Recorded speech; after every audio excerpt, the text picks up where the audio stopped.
Assalamualaikum warahmatullahi wabarakatuh. Terima kasih nih yang udah klik video ini. Balik lagi nih di Ada Misteri. Kali ini dalam segmen mencekam atau menceritakan kisah misteri bareng gua Ari dan Cici ini tentunya. Apa kabar nih Sobat Misteri? Semoga kita semua selalu dalam keadaan sehat dan dijauhkan dari segala sakit penyakit. Dan untuk kalian yang belum mendapatkan pekerjaan, semoga segera mendapatkan kerjaan yang terbaik untuk kalian. Amin. Gak berasa nih Ci, kita udah memasuki bulan suci Ramadan nih. Gue minta maaf nih kalau ada salah-salah kata. Maafin juga Kak Ari. Mohon maaf juga nih buat teman-teman yang lain di rumah. Kami dari tim Ada Misteri mengucapkan selamat menjalankan ibadah puasa. Semoga ibadah puasanya dilancarkan. Dan buat kalian yang suka-suka ngelipir-ngelipir ke warteg atau ke tempat-tempat kopi, tolong ajak aja kita. Boleh banget nanti tulis-tulis di komen nih, updatean nih. Warteg-warteg mana itu yang buka. Oke nih teman-teman, seperti biasa dalam segmen mencekam ini Cici akan menceritakan kisah mistis pribadinya atau kisah mistis dari teman-teman nih yang udah kirim-kirim lewat Instagram atau email kami. Dan untuk malam ini nih, ada misteri apa nih Ci? Untuk malam ini kebetulan ada cerita dari makhluk yang tak kasat mata. Dan dia menceritakan tentang kisahnya saat berjualan sotomi di Bogor. Ini tentang apa nih kalau boleh tahu? Tentang pesugihan. Waduh, ini kayaknya kalau masalah pesugihan udah berat banget nih masalahnya nih. Parah. Oke nih, penasaran dengan cerita Cici? Jangan kemana-mana nih teman-teman. Dan buat teman-teman yang udah support kami selama ini, gue mengucapkan terima kasih banyak nih. Dan buat teman-teman yang belum support kami dan biar kita makin semangat lagi, gimana tuh Cici caranya? Kalian wajib subscribe, like, komen, share ke teman-teman kalian, bagikan video-video kita ke teman-teman kalian atau sosial media kalian. Dan kalau misalnya kalian nonton video kita, jangan di skip-skip ya. Dan kalau kalian juga belum nonton video kita dari awal, cus nonton dari awal sampai akhir, dijamin enggak ngebosenin. Mantap. Dan jangan lupa nih dinyalain lonceng notifikasinya agar kalian gak ketinggalan cerita-cerita misteri dari Cici ini tentunya. Gak usah lama-lama lagi, kita langsung masuk aja nih ke ceritanya.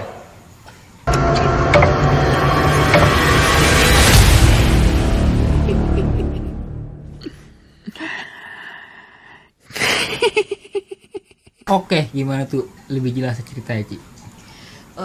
Untuk kali ini kebetulan gue dapetin cerita dari narasumber gue, yaitu makhluk tak kasat mata ya. Jadi bernama Kang Ali. Mirip-mirip sama nama gue. Iya. Jangan sampai nama gue ya. Kalau orang cadel manggilnya pasti Ali, Iya bukan sih. Ari, ya kan? Nah, untuk cerita kali ini dulu itu kurang lebih di tahun 2000-an dia itu buka usaha sotomi Bogor, yaitu di daerah Bogor ya. Nah, sotomi yang dia jual ini memang terkenal enak. Dan bener-bener dagangan itu selalu rame, selalu laris gitu. Dan kadang yang customernya pun dari Jakarta. Orang tuh dari Jakarta datang ke sana tuh bela-belain cuma buat makan sotonya si Kang Ali ini. Oh, gitu. udah ada nama juga berarti dia ya? Udah ada nama, Sotonya ya? betul, udah ada nama dan rasanya juga enak. Dan emang udah terkenal banget karena dia juga buka sotomi Bogor ini emang udah puluhan tahun gitu. Nah, selama puluhan tahun ini dagangan sotonya ini tuh selalu laris manis, selalu ya aman-aman aja lah gitu. Tapi di tahun 2010 itu ada salah satu saingan lah yang ternyata di dekat situ buka juga dagangan yang sama, sotomi Bogor gitu. Dan kebetulan sotomi Bogor ini yang baru buka ini itu adalah suami istri ya yang buka. Nah, pas dia buka ini tiba-tiba customernya tuh lama-lama datang ke toko ini gitu, kayak pindah nih ke toko sebelah gitu. Nah, si Kang Ali ini bingung kayak kenapa sih kok pada pindah ke sana gitu, ada apa sih di sana gitu, apa sotominya lebih enak nih dari sotomi gue gitu, atau dari sisi mana sih mereka bisa rame dan customer gue bisa larinya ke sana gitu. Jadi langganan Kang Ali ini pindah tuh. Iya, jadi lama-lama dari yang rame berkurang, terus berkurang, makin berkurang, dan benar-benar sampai nggak ada satupun yang makan di warungnya Kang Ali ini, gitu. Dan dari situ Kang Ali berpikir kayak apa sih istimewanya soto mie Bogornya dia, kenapa gue bisa kalah nih gitu, kenapa gue jadi sepi nih pas dia buka gitu. Sebenarnya awalnya juga dia berpikir oh ya dia buka soto mie Bogor juga gitu, yang nggak apa-apa lah, rezeki udah ada yang atur gitu kan. Dan apalagi gue udah buka puluhan tahun kan, udah banyak pelanggannya juga kan, dan nggak mungkin pelanggan gue pada pergi, intinya kayak gitu pikirannya Kang Ali awalnya. Nah, dari situ akhirnya dia berpikir kayak gue mau coba deh ke sana, gue mau mampir ke sana gitu, dan dia ngajak anaknya untuk mampir ke soto mie si Kang Acep namanya gitu. Akhirnya mereka pergi, dan pas datang kayak nyapa gitu, hai Kang gitu, iya saya mau nyobain soto mie Bogornya dong, kata si Kang Ali kan. Akhirnya dibuatin lah sama Kang Acep ini. Setelah dibuatin akhirnya makanlah Kang Ali sama anaknya ini, makan di situ berdua, dan dia ngerasa kayak rasanya hampir sama kok sama gue gitu. Terus kenapa mereka pada pergi ke sini ya, kata si Kang Ali. Atau mungkin tempatnya yang lebih nyaman gitu, lebih bagus. Ya wajar sih kalau dari tempat, karena mereka kan baru buka kan. Sedangkan tempatnya Kang Ali ini kan udah lama gitu kan. Dari situ akhirnya dia pulang lagi, baliklah ke tokonya. Dia tunggu sampai malam, tetap nggak ada satupun yang makan. Jadi belum sepi. Udah bener sepi. Nah keesokan harinya lagi, dia tetap tuh nunggu, ngeliat sebelah, rame banget gitu, kok gue nggak ada sama sekali sih, kenapa sih, apa masalahnya di soto mie gua, kata dia gitu. Sampai akhirnya beberapa hari, beberapa minggu tetap kayak gitu, kayak dia ngalamin kerugian dong otomatis. Iya, pasti, yang seharusnya dia punya keuntungan, dan bahan-bahan pokoknya udah pada nggak bisa digunain lagi kan. Iya, basi kan. Akhirnya dia berpikir, ini kenapa ya, apa yang harus gue lakuin nih gitu. Nah datanglah nih si Kang Trisna, kayak Kang sepi banget tokonya gitu. Iya nih udah beberapa minggu nggak ada pelanggan katanya, hari ini aja belum ada yang makan sama sekali, kata si Kang Ali. Terus kalah saing dong Kang sama sebelah, kata si Kang Trisna, ngomporin nih ceritanya. Harus manasin tuh. Kalau saing dong, iya saya juga bingung, padahal rasanya sama kok sama saya, sama-sama enak gitu. Apa karena tempat ya, kata dia gitu, tempatnya lebih bagus. Terus kata si Kang Trisna ini, kayaknya enggak deh Kang, seharusnya kalau udah ada pelanggan dari puluhan tahun itu nggak akan pergi dong, karena kan udah tahu rasanya, kata si Kang Trisna. Akhirnya Kang Trisna bilang gini, Kang nggak mau nyoba pergi ke Kang Anom, katanya, ke Ki Anom, kata gitu. Enggak kata si Ki Ali. Ki Anom itu adalah salah satu dukun yang ada di situ ya, gitu, di daerah itu gitu. Terus enggak, saya pikir positif aja, mungkin emang belum rezeki saya, kata si Kang Ali kan. Nah keesokan harinya lagi, datanglah lagi nih si Kang Trisna, ngeliat tokonya Kang Ali masih aja nih sepi. Jadi nanya lagi, Kang masih sepi aja ini toko gitu. Iya nih saya pusing, kata si Kang Ali. Bukannya untung, saya rugi terus, kata dia gitu. Kalau saya tutup pun maksudnya toko udah puluhan tahun gitu, nggak mungkin gitu kan, kayak sayang gitu kan. Ya udah Kang, ikutin saran saya aja, kata Kang Trisna kan. Kita pergi ke Ki Anom, kata dia gitu. Terus kata si Kang Asep tuh kayak mikir, apa gue harus ke sono atau enggak gitu. Udah mulai goyah tuh ya. Nah, akhirnya Kang Trisna ini kayak ngeyakinin terus, ayolah kesana aja gitu, pasti ntar dagangannya laris lagi gitu. Dari situ akhirnya si Kang Ali ini goyah nih. Ya udahlah, ayo kita coba aja gitu. Pergilah akhirnya Kang Trisna ini sama si Kang Ali ke dukun itu, Ki Anom gitu. Setelah datang ke sana, dia kan ceritain nih, iya Ki, dagangan saya sekarang sepi banget, kata dia kayak gitu, nggak kayak dulu rame, kata dia gitu. Kenapa, kata dia kan, iya karena ada saingan di sebelah saya rame banget, tapi di toko saya ini sepi banget, kata dia kayak gitu. Saya bingung harus kayak gimana, katanya, makanya saya minta bantuan nih sama Ki Anom, katanya. Apa yang harus saya lakuin ya biar toko saya rame lagi, kata si Ki Anom gitu. Kang Ali. Terus kata Ki Anom, oh itu gampang gitu, nanti saya bantu gitu. Yang penting kamu siapin aja nih syarat-syaratnya yang harus dipenuhi gitu. Akhirnya si Kang Ali nanya, syaratnya apa aja Ki gitu kan.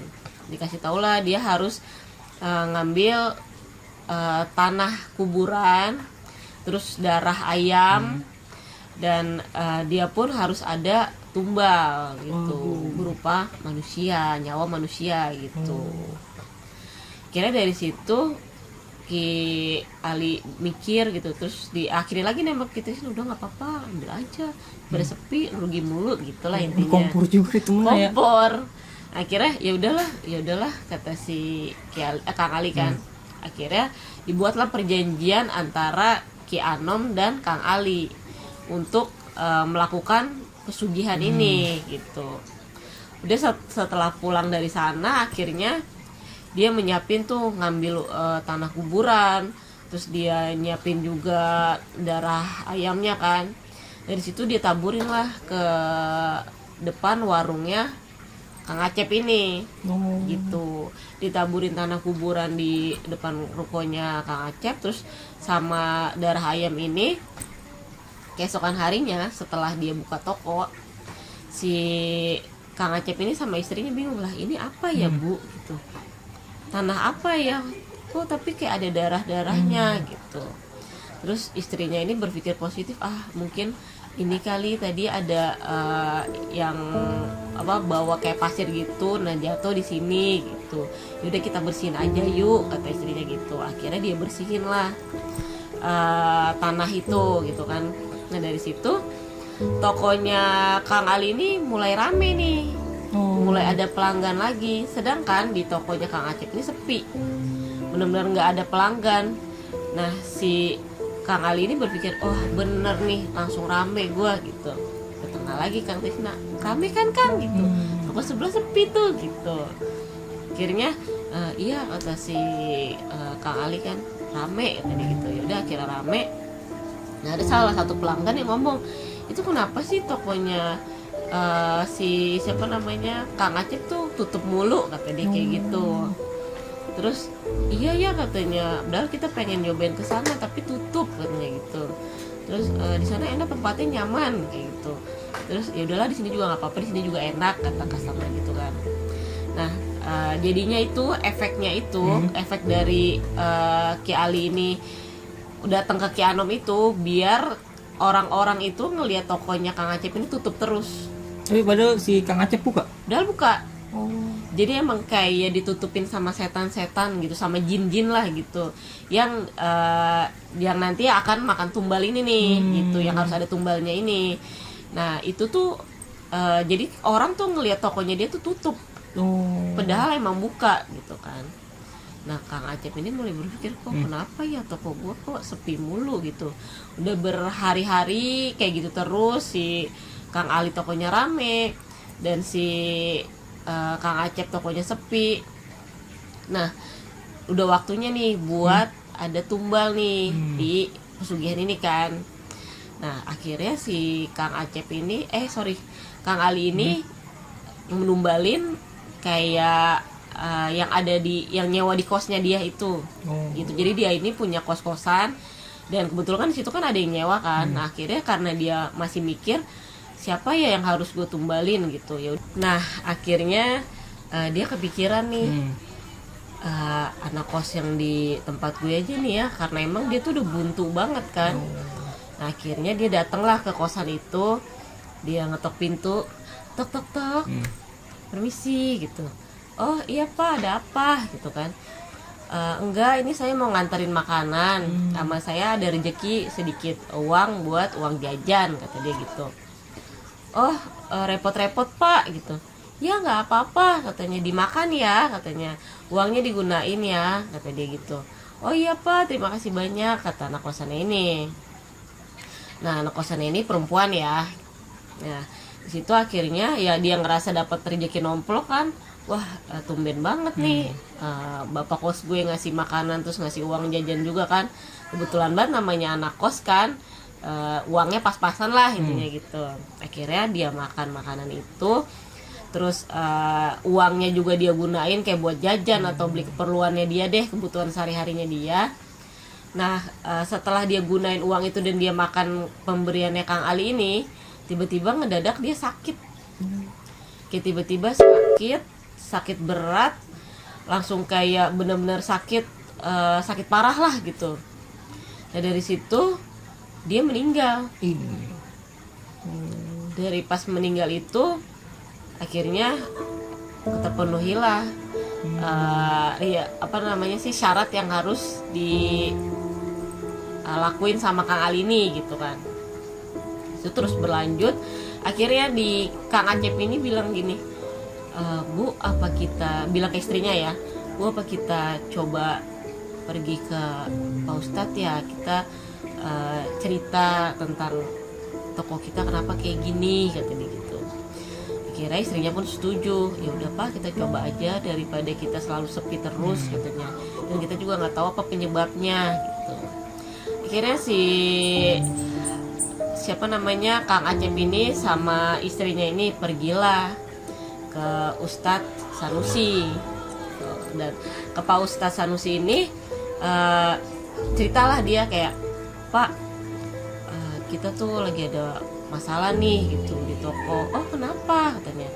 Iya, soalnya beberapa minggu ini toko kita jadi sepi banget, yang awalannya rame gitu. Oh, udah curiga tuh dia. Udah curiga. Terus awalnya sih kayak ada tanah gitu katanya di depan toko kita, terus juga kayak ada darah. Cuman di saat itu kita berpikirnya positif, oh mungkin ada orang yang nggak sengaja numpahin kayak gitu, atau mungkin ada binatang yang mati terus dikasih tanah gitu. Biar nggak terlalu bau mungkin. Benar, ya mereka berpikirnya kayak gitu kan. Terus kata Pak Ustadz Sanusi ini bilang, oh kalau kayak gitu kalian coba aja adain pengajian, kata dia gitu, supaya toko kalian bersih dan terhindar dari niat-niat orang jahat, kata dia gitu.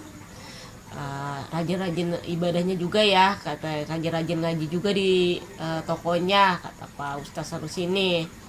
Terus mereka pun setuju, oh iya Pak, baik, terima kasih, kata dia gitu. Pulanglah dia ke rumahnya. Dan keesokan harinya dia ngadain pengajian di tokonya ini. Dia ngadain pengajian dan kayaknya mulai kebuka lagi nih. Kayak jin-jin yang di penunggu di situ yang harusnya nutupin toko itu kayak udah mulai goyah lah intinya gitu. Ada satu customer yang datang ke situ. Nah dari situ Kang Ali tahu ada yang masuk ke situ. Kang Ali, lah kok ada yang masuk ke situ sih, kata si Kang Ali gitu kan. Akhirnya Kang Ali minta temenin lagi nih sama Kang Trisna kan, Kang temenin saya yuk ke Ki Anom, katanya. Kok sebelah udah ada yang datang ya, udah ada yang makan, jangan jinnya udah nggak ini, katanya, udah nggak berfungsi lah intinya kayak gitu. Padahal kemarin udah ada tumbal, kata dia gitu. Oh yaudah ayo Kang, kata Kang Tisna kan. Akhirnya mereka berdua pergilah ke Ki Anom. Dan Ki Anom bilang iya karena dia ngadain pengajian dan kayak ngaji terus di situ, makanya lama-lama kebuka gitu kan. Nah terus akhirnya si Ki Anom ini nyaranin kalau mau benar-benar ketutup harus ditambah lagi, cuman ditambah lagi jin yang jagain di situ. Supaya benar-benar ketutup dan orang benar-benar nggak ngelihat kalau toko itu tuh buka gitu. Terus akhirnya setuju nih Kang Ali. Cuma kata Ki Anom ini, kamu ini kalau mau di toko itu selalu tutup harus nambah lagi nih korbannya yang dikorbankan, tumbalnya tuh harus nambah, yang tadinya 1 itu harus 2 gitu. Nah akhirnya tanpa berpikir lama Kang Ali langsung, iya udah Pak, saya setuju Ki gitu. Akhirnya oh ya udah, kata si Ki Anom ya, baik kalau kayak gitu kan. Udah akhirnya mereka setuju nih untuk nambah korban lagi. Pulanglah Kang Ali dan sama Kang Tisna kan ke tokonya.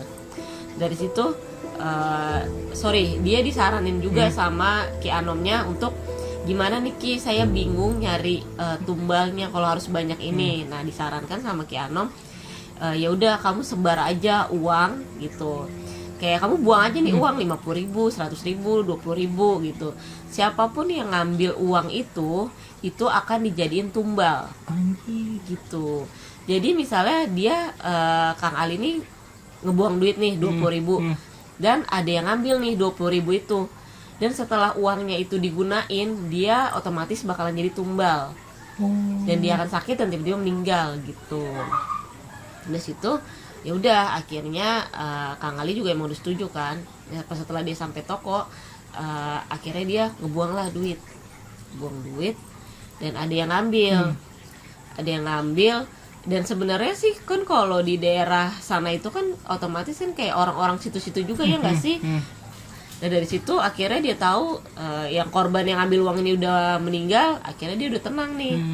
Situ pun tetap tutup nih, akhirnya sepi lagi, nggak ada yang masuk lagi. Dari situ akhirnya terus dia ingin uang, dia ngebuang uang, terus tumbalnya berjatuhan lah gitu. So, itu kalau boleh tahu dalam jangka waktu berapa lama tuh jedanya Ci dari tumbal pertama, tumbal kedua gitu? Itu kurang lebih 2 mingguan deh. 2 mingguan dari tumbal yang pertama, terus yang kedua dan yang ketiga itu. Dan satu kali dia numbalin itu harus ada 2 orang. Karena kan yang awalnya 1 orang tapi ternyata nggak fungsi lah gitu kan, udah mulai kebuka nih, makanya ditambahin lagi kan harus 2, karena jin yang harus jagain sana itu lebih banyak lah gitu. Kasarnya nambah pasukan tuh. Betul, nambah pasukan buat jagain toko itu biar customer itu nggak ngelihat toko itu tuh buka gitu. Jadi katanya kayak ketutup aja terus. Betul, gitu. Kayak ketutup aja. Okay. Nah akhirnya sampailah di suatu waktu dia ngebuang uang lagi, dan yang ngambil itu kebetulan itu orang yang benar-benar rajin ibadahnya gitu. Dan di saat orang ini ngambil uangnya itu nggak digunain sama dia, tapi ditaruh untuk amal di masjid. Gitu, kebetulan dia lewat situ dan nemuin uang itu, dia mau jalan ke masjid, emang mau ibadah gitu. Akhirnya setelah dia sampai masjid, terus dia taruh uangnya ke kotak amal di masjid, akhirnya dia ibadah lah, dia sholat lah, dia ngaji segala macam, pulanglah dia ke rumah dan dia aman. Karena uangnya nggak digunain sama dia, tapi untuk amal gitu kan. Nah setelah itu Kang Ali ini ngerasa badannya nggak enak nih, kayak kok badan gue langsung berat, kok badan gue semuanya sakit gitu. Dari situ dia ngerasa curiga, langsung datang nih dia ke Ki Anom. Ki, saya kenapa nih, kok badan saya sakit, apa ini efek dari pesugihan ini gitu. Terus Ki Anom bilang kamu tumbal selanjutnya gitu. Terus kan Ki Anom ini Kang Ali ini kaget tuh. Lah kok saya Ki gitu. Iya karena yang seharusnya ngambil uang kamu itu jadi tumbal, dia tidak jadi tumbal, uangnya untuk diamalkan, bukan untuk digunain sendiri. Sekarang kamu tinggal menunggu jam untuk kematian kamu, kata si Ki Anom. Akhirnya tanpa berkata-kata lagi, tiba-tiba Kang Ali langsung innalillahi. Saat itu juga Ji? Saat itu juga. Innalillahi. Kurang lebih ceritanya sampai situ sih. Dan diambil pelajaran juga ya, kalau emang kita buka usaha apapun, setiap usaha pasti kita punya saingan ya kita terus aja berdoa, berusaha kayak biar usaha kita terus tetap jalan lah intinya gitu. Jangan sampai kita ngambil jalur yang sesat gitu. Udah berat banget sih tuh kalau masalah pesugihan ya. Makanya soalnya kan kita ngorbanin juga nih, ngorbanin nyawa gitu, bukan nyawa hewan loh. Hewan aja berharga nyawanya, apalagi ini manusia kan gitu. Oke nih Ci, gue mau ngebahas dikit cerita yang tadi nih. Itu kira-kira istrinya gimana tuh Ci, keluarganya si Kang Ali ini setelah Kang Ali meninggal gitu? Kalau awalnya sih mereka nggak tahu ya apa yang dilakukan Kang Ali ini. Cuman setelah meninggal mendadak ya akhirnya dijelaskan lah sama Kang Trisna ini apa yang udah terjadi gitu. Karena memang awalnya mereka nggak tahu. Jadi sebelumnya keluarganya nggak ada yang tahu tuh si Kang Ali pesugihan? Nggak tahu. Jadi bener-bener Kang Ali sendiri tuh sama Kang Trisna ya? Iya, karena dari hasutannya Kang Trisna ya kasut lah nih kali. Ya udahlah coba gitu, tanpa sepengetahuan anak, istri dan keluarganya lah gitu. Ya sebenarnya kan itu kalau gua pikir-pikir sayang banget tuh Ci, soalnya usahanya udah puluhan tahun kan, Itu dia. cuman gara-gara ada masalah sedikit saingan sampai ngelakuin hal pesugihan itu ya. Bener ya, Menurut gua sih berat banget nih. parah. Dan awalnya kan juga emang kan dia nggak mau kan, cuman karena dihasut terus nih, hasut terus, kebetulan imannya dia nggak kuat ya kan. Iya goyah juga akhirnya. Iya, akhirnya ya udah dia ngikutin kata-katanya si Kang Krisna buat datang ke dukun gitu. Gitu ya. Itu sayang banget sih menurut gue. Sayang Dan banget. itu berat banget kalau di agama gue, dosanya berat banget itu soalnya mensekutukan Tuhan soalnya. Iya. Oke, gimana tuh teman-teman cerita yang tadi Cici bawain? Semoga ada pelajaran nih yang bisa kita ambil khususnya buat gue pribadi. Dan buat teman-teman ada yang pernah nggak nih nemu duit di jalan? Hati-hati tuh. Gue pernah. Oh lu pernah? Baru kemarin nemu duit. Cuman gue takut nih, gara-gara dengar cerita ini, gue takut nih mau pakai. Oh. Gue bilang, aduh gue takut lagi nih pakai uangnya gitu kan. Akhirnya kebetulan gue waktu itu lagi nggak megang uang cash kan. Akhirnya udahlah buat gue bayar utang aja. Dan lu nggak kenapa-napa kan? Alhamdulillah. Alhamdulillah. Hati-hati karena duit ya 10.000 20.000 tapi Iya, bikin nyawa kita nih hilang. bahaya. Jadi lebih hati-hati lagi buat teman-teman nih. Dan buat teman-teman yang punya komen-komen atau saran kritik langsung aja nih tulis di kolom komentar. Mohon maaf kalau ada salah-salah kata. Gua Cici pamit. Wassalamualaikum warahmatullahi wabarakatuh.